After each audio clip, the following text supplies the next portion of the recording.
হাই friends, তোমালোকলৈ এটা important update. এই আপডেটটো মই সকলোকে জনাই দিবলৈ বিচাৰোঁ। SSC GDৰ ফালত মানে SSC অফিচিয়েল আপডেট মানে অফিচিয়েল ছাইডৰ পৰা আহিছে। চ' মই এইটো জনাই দিওঁ, তোমালোকে ভিডিঅ'টো শেষলৈকে চাবা।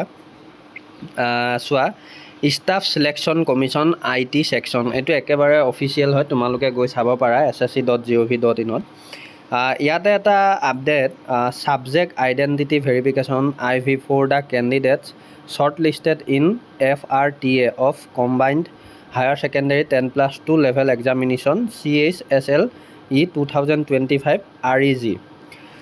The Commission declared the first round of tentative allocation FRTA for Combined Higher Secondary 10+2 Level Examination CHSLE 2025 VID result retab date 17/8/2026.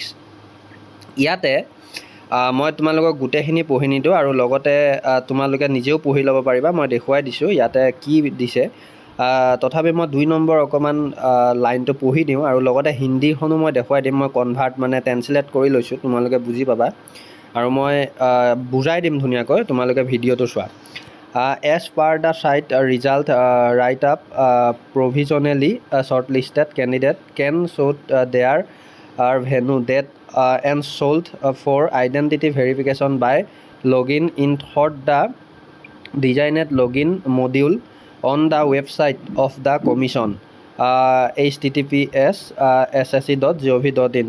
Further identity verification IV of the candidates selected in FRTA for increasing the openness of fixed and float in terms of commission notice that 3/3/2026 and 8/4/2026 shall be conduct in the cities of the regional office concerned.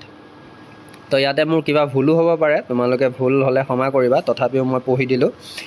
তো ইয়াতে মই তোমালোকক বুজাই দিবলৈ বিচাৰোঁ যে ইয়াতে দিছে অফিচিয়েলি, মই হিন্দীটো লৈ লৈছোঁ। চোৱা, হিন্দীত বুজাই দিবলৈ ময়ো ভাল পাম।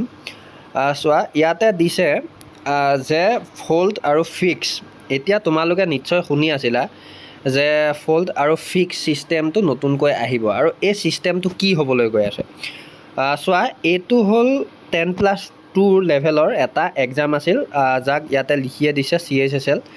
তো এতিয়া কথাটো হ'ল, ইয়াতে তেওঁলোকে ডেট দিছে আৰু যিহেতুকৈ 2026 এটা নতুন ৰুল আহিছে যে আমাৰ যিটো পোষ্ট বিচাৰোঁ, আমি ধৰি লওঁ ছাপ'জ SSC GDৰ যদি কথা কওঁ, তেতিয়াহ'লে কোনোবাই যদি BSF ভৰাইছিলা, কোনোবাই CISF ভৰাইছিলা, তাৰপিছত তোমালোকে এই জবটোক লৈ সন্তুষ্ট হয় নে নহয় প্ৰকৃততে।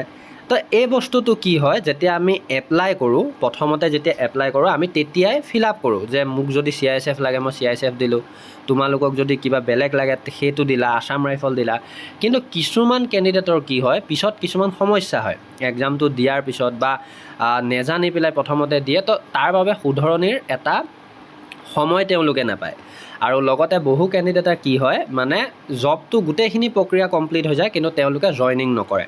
তো যিটোৰ বাবে পষ্টখিনি এনেই ৰখি যায়, আকৌ সেই পষ্টখিনি হয়তো পিছত বা হয়তো আৰু বেলেগকৈ উলিয়াবলগীয়া হয়। গতিকে এতিয়াৰ পৰা এটা নিয়ম আহিছে, মই এইটো জাষ্ট তোমালোকক উদাহৰণৰ কাৰণে লৈছোঁ, এইটো আমাৰ SSC GDৰ নহয়, কিন্তু ছেম মানে SSC GDটো হ'বলৈ গৈ আছে। আৰু এইবিলাক ৰুলৰ বাবে হয়তো কোনোবাখিনিত আমাৰ এইবাৰ SSC GDৰ প্ৰচেছটো লেট হৈ থকা দেখা গৈছে। আৰু ইয়াতে এতিয়া মই বুজাই দিওঁ। চোৱা, এইটো চোৱা, 3 নম্বৰ যিটো চল্ট অৰ IV के चयन का कार्यक्रम नियमानुसार होगा। মানে চোৱা, তেওঁলোকৰ IV মানে 4 के लिए স্লট চয়ন, মানে তেওঁলোকে যিটো পোষ্ট নিজে ল'ব বিচাৰে সেইটোৰ যিটো মানে তেওঁলোকে কি কয় বুকিং কৰিব লাগিব বা নিজে পচন্দ অনুসাৰে তেওঁলোকে চিলেক্ট কৰিব লাগিব, সেইটোৰ ডেট দিছে এই এক্সামটোৰ 20/8/2026 পৰা 22 তাৰিখ, মানে আজি হ'ল 20 তাৰিখ।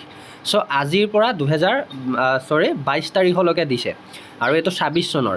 আৰু লগতে পহচান সত্যাপন, মানে তেওঁলোকে যিটো নিজৰ মানে প্ৰমাণীকৰণ বা আধাৰ কাৰ্ড ভেৰিফিকেশ্যন হওক বা যিখিনি ডকুমেণ্টছ সেই প্ৰমাণীকৰণখিনি তেওঁলোকে 01/9/2026 মানে ছেপ্টেম্বৰৰ 1 তাৰিখৰ পৰা ছেপ্টেম্বৰৰ 3 তাৰিখৰ ভিতৰত কৰিব লাগিব। আৰু লগতে এইখিনি কাম ক'ত কৰিব লাগিব বুলি কওঁতে তোমালোকে এই গোটেই ন'টিছখন মোৰ ভিডিঅ'টোত ধুনীয়াকৈ যদি ধৰিব পাৰা পঢ়িবা। মই চোৱা ধুনীয়াকৈ দি দিছোঁ, তোমালোকে পঢ়ি ল'ব পাৰিবা। আৰু লাগিলে মই কমিউনিটি কৰি দিম, চিন্তা কৰিব নালাগে।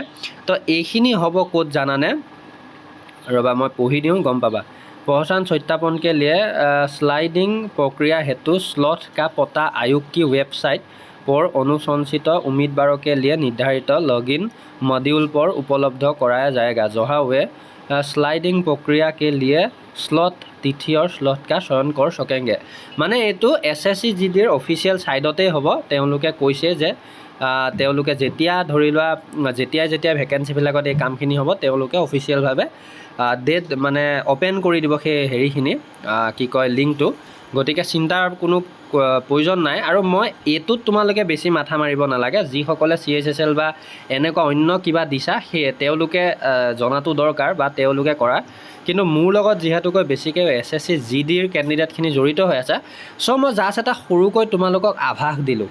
আৰু তোমালোকে এই কথাখিনি যেতিয়া SSC GDৰ DV হৈ যাব, মানে DV আৰু লগতে মেডিকেল গোটেইখিনি হৈ যাব, তাৰ পিছত এইখিনি প্ৰয়োজন হ'ব। আৰু তেতিয়ালৈকে মই খুব সুন্দৰভাৱে তোমালোকক বুজাই দিম আৰু SSC অফিচিয়েল ছাইটত আমাৰ কাৰণেও আহি যাব। চ' জাষ্ট এইটো এটা ইম্পৰ্টেণ্ট তোমালোকক আপডেট দিলোঁ, জানি ল'বা, বুজি ল'বা। আৰু বহুতে ভাবে যে এইবাৰ মই এইটো পোষ্ট দিলোঁ গতিকে মই আৰু সেই পোষ্টটো নাপাবও পাৰোঁ। তো তেনেকুৱা কথা নাই, ইয়াতে সুবিধা আহিব, খালি তোমালোকে নিজৰ কামখিনি কৰা। আৰু জব এণ্ড ডিফেন্সৰ লগত জড়িত হৈ লোৱা যিখিনি নতুন কেণ্ডিডেট আৰু ইম্পৰ্টেণ্ট কথা থাকিলে ডিছক্ৰিপশ্যনত ইনষ্টাগ্ৰামৰ লিংক থাকিব, তোমালোকে তাত গৈ মোক মেছেজ কৰিব পাৰিবা। ধন্যবাদ। জয় আই অসম।